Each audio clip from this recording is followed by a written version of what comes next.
I'm still that little girl inside. There's a saying that whatever age you were abused at, you kind of emotionally are stunted at that age. So I'm pretty much always that 9-year-old or that 13-year-old girl. So I remember. What Cheryl Brackley remembers is hoping someone would love her, and the years of abuse by her adoptive parents.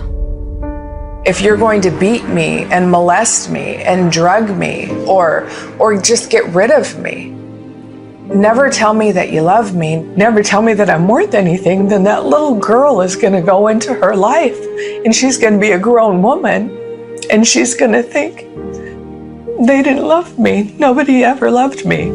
Nobody thought I was special. Nobody thought that I was worth anything. Nobody wanted to raise me, to mold me, to make me a beautiful young woman. Cheryl became a single mom at 16, and by 18, she was a topless dancer with a drug addiction. I knew that it was all survival mode. All of it was survival, whether it was the man I chose, the work I chose. I chose the things that I chose because I thought I had to in order to get by. In order to raise my little girl, I needed money. I needed to get an apartment. I needed to get out of a bad situation.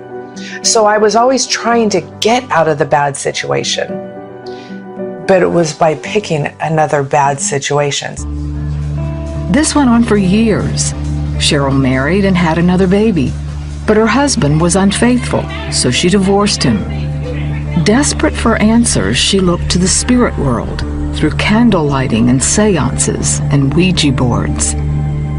I thought that I was getting in tune with angelic creatures and I was getting actual answers, but then something else came in the home. It was very, very dark and it was very, very scary. Black blobs going across the doors, TVs turning on that weren't working and weren't plugged in. They were scaring me and they were scaring my children. Cheryl stopped the occult activities, but the evil remained. Even her addiction to methamphetamines didn't numb the terror. I remember the deep, extreme, dark, gut-wrenching feeling of being scared, alone, and exhausted, and just can't take one more minute, not one more minute. I was empty. There was nothing left.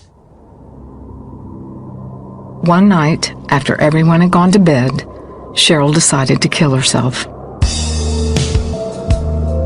Death seemed perfect. Death seemed tranquil. It seemed permanently wonderful. But at the same time, it still felt lonely. She put the razor blade on her wrist.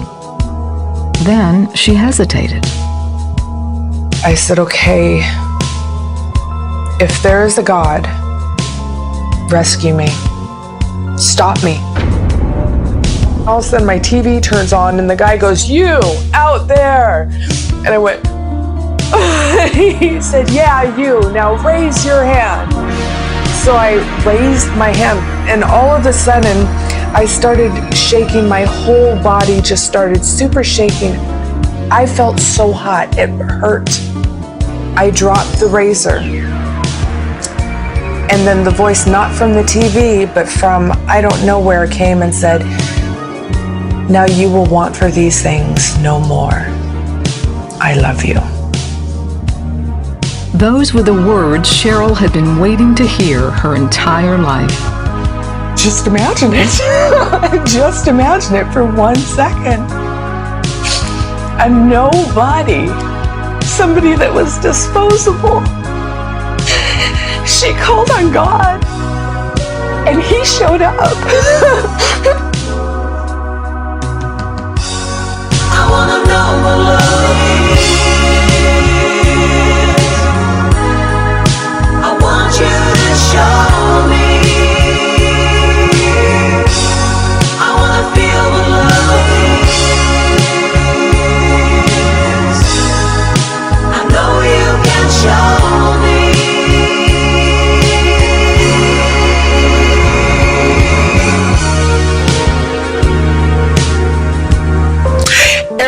wonderful.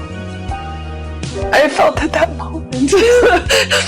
I felt that that little girl that needed to hear that you're everything wonderful, that you're worth it to me, that you have a calling, that there's a purpose. At that moment, I felt all of that. You will want for these things no more. You know? And then he said to follow the mountain until you see my name. And I'm going, oh my God, what's his name? What's his name? That morning, she piled her family into the car and did as the voice told her. We followed it. It wasn't very far. It was just right up the street, though. We went right up to the mountain, followed the side of it, and there was this huge church that had the name Jesus on the top of it. Now remember when he said, you want for these things no more, I love you. Now follow the mountain until you see my name. What? And that heat came over me again. So powerfully strong. I said, we're here. This is him. His name is Jesus. Jesus is real. Jesus is real. At that moment, Cheryl was free from drugs, alcohol, and the occult. Plus, she stopped stripping. Even though she has worked for years through the pain of her past, she doesn't question God's love. And as a single mother, she makes sure her daughters feel loved too. I know the reason.